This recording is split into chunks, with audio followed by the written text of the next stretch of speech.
اعوذ باللہ من الشیطان الرجیم بسم اللہ الرحمن الرحیم الحمدللہ رب العالمین الصلاۃ والسلام علی اشرف الانبیاء والمرسلین ولعنۃ اللہ علی اعدائہم اجمعین اما بعد۔ ناظرین کرام السلام علیکم ورحمۃ اللہ۔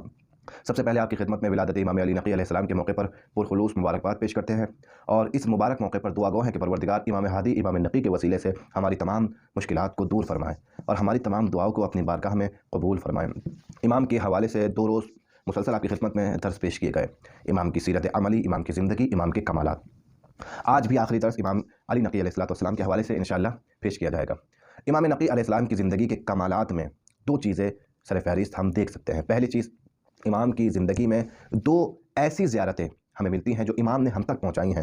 ان زیارتوں کا ہماری زندگی میں اور ہمارے اعمال میں بہت زیادہ عمل ہے۔ وہ زیارتیں بہت اہم ہیں ہماری زندگی کے لیے کہ ہم ان کو پڑھیں۔ ایک زیارت بڑی مشہور زیارت ہے، زیارت جامعہ، جس کی پڑھنے کی بہت تاکید کی گئی ہے، اور یہ زیارت جامعہ فقط کسی ایک امام سے منسوب نہیں ہے بلکہ اسے ہر امام کے لیے پڑھا جا سکتا ہے نام بدل کے۔ ایک جملہ ہے، السلام علیکہ یا امیر المومنین۔ اگر آپ زیارت جامعہ کو امام حسین کے لیے پڑھنا چاہتے ہیں تو امیر المومنین کی جگہ السلام علیکہ یا ابا عبداللہ کہہ دیں۔ اگر اس زیارت کو امام علی نقی کے بارے میں پڑھنا چاہتے ہیں، السلام علیکہ یا علی ابن محمد النقی کہہ دیں۔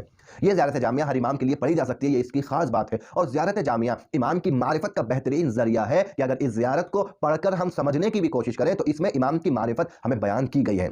تو پہلی چیز جو ہم تک امام نقی نے پہنچائی ہے وہ زیارت جامعہ ہے، اور اسے پڑھنے کی بھی بہت زیادہ تاکید کی گئی ہے۔ اور دوسری چیز جو ہم تک امام نقی نے پہنچائی ہے وہ زیارت غدیر ہے۔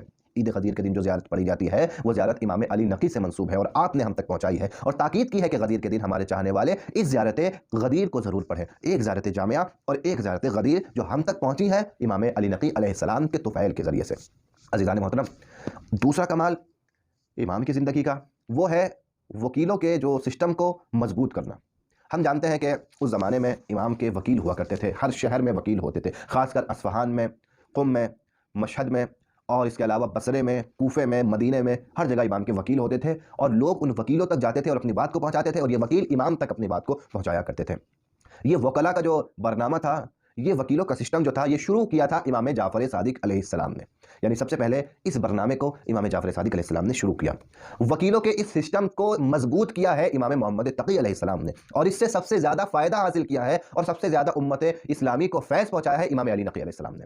ان وزیروں کے ذریعے سے، ان وکیلوں کے ذریعے سے سب سے زیادہ فائدہ امام نقی کے زمانے میں، امام عسکری کے زمانے میں اور امام زمانہ کے زمانے میں ان وکیلوں کا ہوا ہے۔ کیوں فائدہ ہوا؟ یہ زمانے جو تھے امام نقی کا، امام عسکری کا، یہ زمانہ غیبت سے نزدیک زمانہ تھا، لہٰذا دھیرے دھیرے لوگوں کو یہ عادی بنایا گیا کہ اب لوگ امام کو یہ تو سمجھ رہے ہیں کہ امام زندہ ہیں لیکن قید میں ہے۔ سخت جو ہے امام علیہ السلام نگاہوں میں ہے حکومت کی، امام محاصرے میں ہے، غیبت کی عادت ڈالی جا رہی ہے لوگوں کو امام علیہ السلام کے وجود کے ذریعے سے۔ لہٰذا اس دوران لوگوں میں ہلکا سا غیبت کا فلسفہ جو تھا وہ لوگوں کے عقیدوں میں داخل ہو چکا تھا۔ کیوں؟ کیونکہ امام علی نقی، امام حسن عسکری زندہ تھے، لوگوں کے درمیان موجود تھے، پھر بھی حکومت کے محاصرے میں تھے، چھپ کر ملتے تھے، اگر کسی سے ملتے تھے مصلحت کے ساتھ میں ملنا پڑتا تھا۔ حکومت کے قائدوں کی نظر امام پر ہوتی تھی، چاہنے والوں پر ہوتی تھی، اور بعد میں چاہنے والوں کے ساتھ میں سختیاں کی جاتی تھی، ان پر مصائب جو ہے توڑے جاتے تھے کہ امام سے وہ نہ مل سکیں۔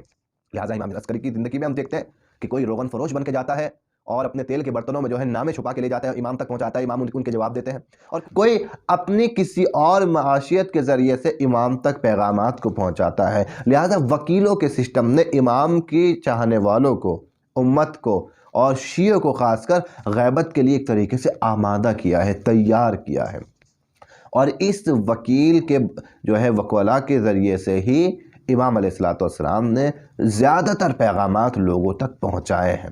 بہت ساری چیزیں ہیں کہ لوگوں نے نامے لکھے، نامے کے جواب میں امام نے نامے لکھے، اور وہ حدیثیں اس طریقے سے ہم تک امام علی نقی علیہ السلام کی پہنچی۔ ذرا ہم امام کی زندگی کے ان کمالات کو دیکھیں کہ اتنی سخت محاصرے میں حکومت کے امام نے اپنے وظائف کو بخوبی انجام دیا ہے۔ وہ سخت محاصرہ تھا کہ جہاں امام سے ملنے پر پابندی تھی، امام سے گفتگو پر پابندی تھی، اس کے ساتھ ساتھ کربلا کی زیارت پر پابندی تھی۔ کربلا کی زیارت کے لیے سختیاں کر دی گئی تھیں اس زمانے میں، اور خاص کر قبر حسین کو بھی، امام حسین کی قبر کو بھی خراب کرنے کی کوشش کی گئی متوکل کے زمانے میں، متوکل کے حکم سے۔ لہٰذا لوگوں میں خوف تھا، ہراس تھا کربلا جانے کے متعلق۔ امام نے اس زمانے میں اس خوف و ہراس کو دور کیا ہے، کہا ہے کربلا جائیں، کربلا کی زیارت کریں۔ اس خوف و ہراس نے اس ڈر نے لوگوں کے عقیدوں پر بھی قبضہ کر لیا تھا۔ وہ لوگ کہ جو ایک زمانے میں یہ عقیدہ رکھتے تھے کہ کربلا انسان کے لیے جانا ضروری ہے، چاہے کتنی بھی سختی کیوں نہ ہو، کربلا جانا جو ہے انسان کے لیے واجب اور لازم ہے۔ لیکن یہاں پر عقیدہ کیا ہو گیا تھا؟ عقیدہ یہ ہو گیا تھا کہ ایک شخص تھا کہ جو امام کا چاہنے والا تھا، اور اس کی گفتگو ہو رہی تھی ایک اور امام کے چاہنے والے سے، تو اس طریقے کی باتیں وہ کر رہا تھا کہ جب امام علیہ السلام ملے مجھ سے تو مجھ سے یہ کہا کہ جاؤ کربلا کی زیارت پہ جاؤ اور میرے لیے دعا کرنا۔ امام میں نقی کہتے ہیں کہ کربلا جاؤ تو میرے لیے دعا کرنا۔ تو وہ شخص کہتا ہے کہ مجھے شک ہوا امام کی بات پر، مجھے حیرت ہوئی امام کی بات پر۔ کہ کیوں حیرت ہوئی؟ کہ اس وجہ سے حیرت ہوئی کہ وہ امام کے جو خود مستجاب الدعویٰ ہیں، امام کسی کے لیے دعا کر دے تو کیا دعا قبول نہیں ہوگی؟ کہ بے شک قبول ہوگی۔ کہ وہ امام مجھ سے کہہ رہے ہیں کہ جاؤ کربلا جاؤ اور میرے لیے دعا کرنا۔ یہ واقعاً اس بات نے مجھے حیرت میں ڈال دیا تھا۔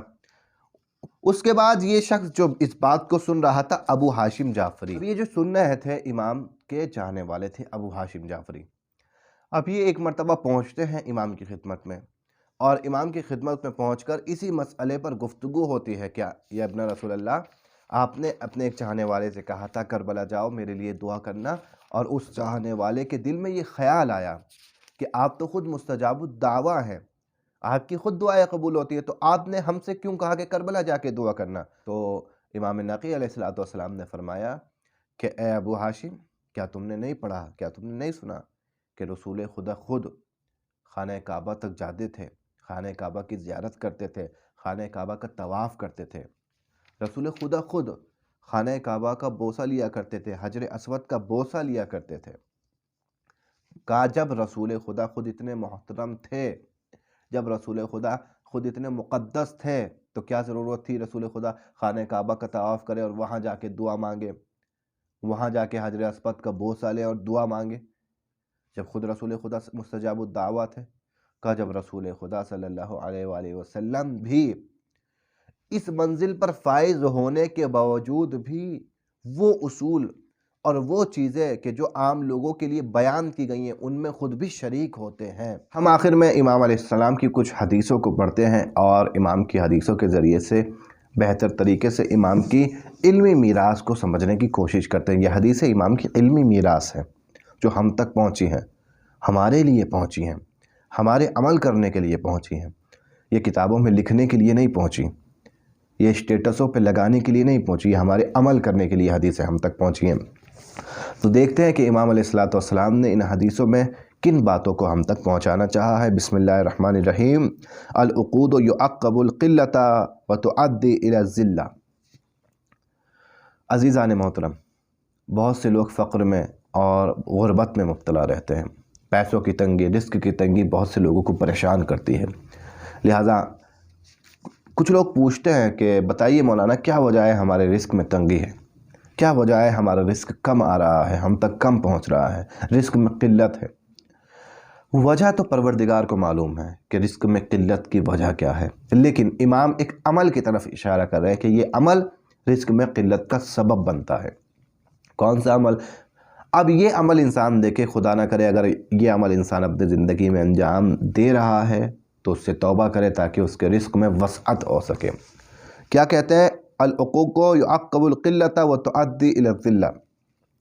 اپنے ماں باپ کو رنج دینا، اپنے ماں باپ کو غمزدہ کرنا، اپنے ماں باپ کا دل دکھانا رزق میں قلت کا بھی سبب بنتا ہے اور انسان کی ذلت کا بھی سبب بنتا ہے۔ رزق میں قلت کا ایک سبب اپنے ماں باپ کا دل دکھانا ہے۔ لہٰذا اپنے ماں باپ کو اگر کوئی دل دکھا رہا ہے تو اس کے رزق میں تنگی ہوگی، اس کے ہاں غربت پائی جائے گی۔ اور اس حدیث سے ایک اور مفہوم نکالا جا سکتا ہے، وہ کیا؟ کہ اگر کوئی اپنے ماں باپ کی خدمت کر رہا ہے، اپنے ماں باپ کو خوش کر رہا ہے، اس کے رزق میں وسعت ہوگی، اس کے رزق میں کشادگی ہوگی، زیادتی ہوگی۔